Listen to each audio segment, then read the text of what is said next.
నెల్లూరులో ఉన్నన్ని రోజులు ఏడాదికో ఎక్స్కర్షనో లేకపోతే ఒక ఫీల్డ్ ట్రిప్ తీసుకెళ్ళి ఊరుకుండేవాళ్ళు. కానీ చెన్నైకి వచ్చిన దగ్గర నుంచి మా వాళ్ళు బోల్డ్ అనే ట్రిప్పులు తిరుగుతుంటే వాళ్ళకి బట్టలు సర్దలేక చచ్చిపోతున్నానండి బాబు. జనరల్గా మన వాళ్ళందరూ పంక్చువాలిటీ బాగా మెయింటైన్ చేస్తారు కదా, చెప్పిన టైం కంటే ఒక అరగంట లేట్గా రావడం. కానీ మా వాళ్ళకేమో పాపం ఫస్ట్ టైం అయ్యేసరికి మ్యామ్స్ చెప్పిన టైం కల్లా అక్కడ ఉండాలని చెప్పి నన్ను హడావిడి చేసేసి ముందుగానే లాక్కొచ్చేసారండి. ఒక పక్క నేను చెప్తూనే ఉన్నాను, వాళ్ళు 5 గంటలకు అన్నారంటే కనీసం 5:30కైనా వెళ్ళినా ఏం కాదు, పైగా మనకి దగ్గరే కాబట్టి చూస్తూ ఉంటాం స్కూల్ బస్సులు వచ్చేటివి అని చెప్పినా కూడా వినకుండా నన్ను లాక్కొచ్చారండి.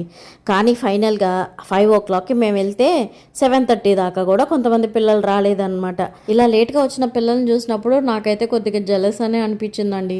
ఎందుకంటే ఇలా వాళ్ళు లేట్గా వచ్చినా సరే వాళ్ళ కోసం వెయిట్ చేసి మరీ తీసుకెళ్లారనమాట.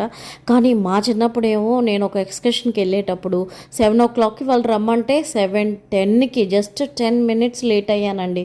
సో నన్ను వదిలేసి వెళ్ళిపోయారనమాట. సో నాకైతే అది చాలా బాధేసింది, మిస్ అయ్యానని చెప్పి. మా చిన్నప్పుడు పేరెంట్స్ అయితే అసలు కనీసం స్కూల్ దగ్గర డ్రాప్ చేయడానికి కూడా వచ్చేవాళ్ళు కాదండి. కానీ ఇప్పుడు పిల్లలు అయితే చాలా లక్కీ అని చెప్పాలి. ఎందుకంటే ప్రతి పేరెంట్ టైం స్పెండ్ చేస్తూ పిల్లల్ని పికప్ చేసుకోవడానికి, డ్రాప్ చేయడానికి, అలాగే వాళ్ళు ఏదైనా ఎక్స్కర్షన్ అన్నా వాళ్ళని ఏదైనా స్పోర్ట్స్లలో జాయిన్ చేసుకోవాలనుకున్నా టైం స్పెండ్ చేసి మరి వాళ్ళ కోసం చాలా ఇంపార్టెన్స్ ఇస్తున్నారనమాట.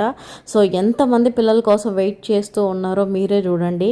అండ్ నాకు కూడా చాలా హ్యాపీ అనిపించింది. అండ్ ఎలాగో మన హౌస్ ఓకే చేసేసాం అండ్ షిఫ్ట్ అయిపోయాం కాబట్టి పిల్లల్ని ఏదో ఒక అదర్ యాక్టివిటీస్లో జాయిన్ చేయాలని చెప్పి అండ్ హవిషన్ ఒక డ్యాన్స్ క్లాస్లోను అలాగే బ్యాడ్మింటన్లోనే జాయిన్ చేశాను. అండ్ సన్నీని కూడా ఒక స్పోర్ట్స్ అకాడమీలో జాయిన్ చేశాను. అదేంటో ఫ్యూచర్ వ్లాగ్లో చెప్తాను.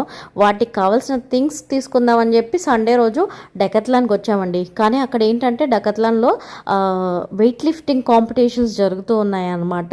సో డెకత్లాన్కి వచ్చిన వాళ్ళందరూ కొంటారో లేదో కానీ వచ్చిన ప్రతి ఒక్కరు అక్కడ ఉన్న ఎక్విప్మెంట్స్ అన్నిటినీ ఎలా వాడాలి ఏంటి అని ఒక ట్రయల్ అయితే చూస్తూ ఉంటారు.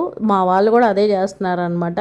సో మీలో ఎంతమంది ఇలా డెకత్లాన్కి వెళ్ళి ఈ ట్రయల్స్ చేశారో కామెంట్ చేయడం మర్చిపోకండి. అండ్ ఫైనల్గా మనం ఈసారి అయితే ఆన్లైన్ పేమెంట్ కాకుండా ఆఫ్లైన్ పేమెంట్ అనమాట, అంటే క్యాష్ పేమెంట్ చేస్తాం. సో దానికి సపరేట్గా ఒక కౌంటర్ అయితే ఉంటుంది. అండ్ నేను కూడా ఒక స్పెషల్ క్లాస్లో అయితే జాయిన్ చేశాను. వాటి డీటెయిల్స్ అన్నీ కూడా ఫ్యూచర్ వ్లాగ్లో తప్పకుండా మీతో షేర్ చేస్తాను. ఇక్కడ నన్ను పికప్ చేసుకోవడానికి మా వారు అండ్ హవిష కూడా వచ్చేసారు. అండ్ ఇలా ఒక వారం గడిచిందో లేదో సడన్గా ఒకరోజు పొద్దున మాకు ఒక న్యూస్ అయితే వచ్చిందనమాట.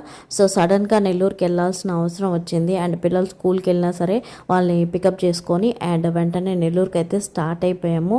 అండ్ ఇది వచ్చేసి నెల్లూరులో అపోలో హాస్పిటల్ అనమాట. అసలు ఏం జరిగిందో నెక్స్ట్ వీడియోలో పోస్ట్ చేస్తాను.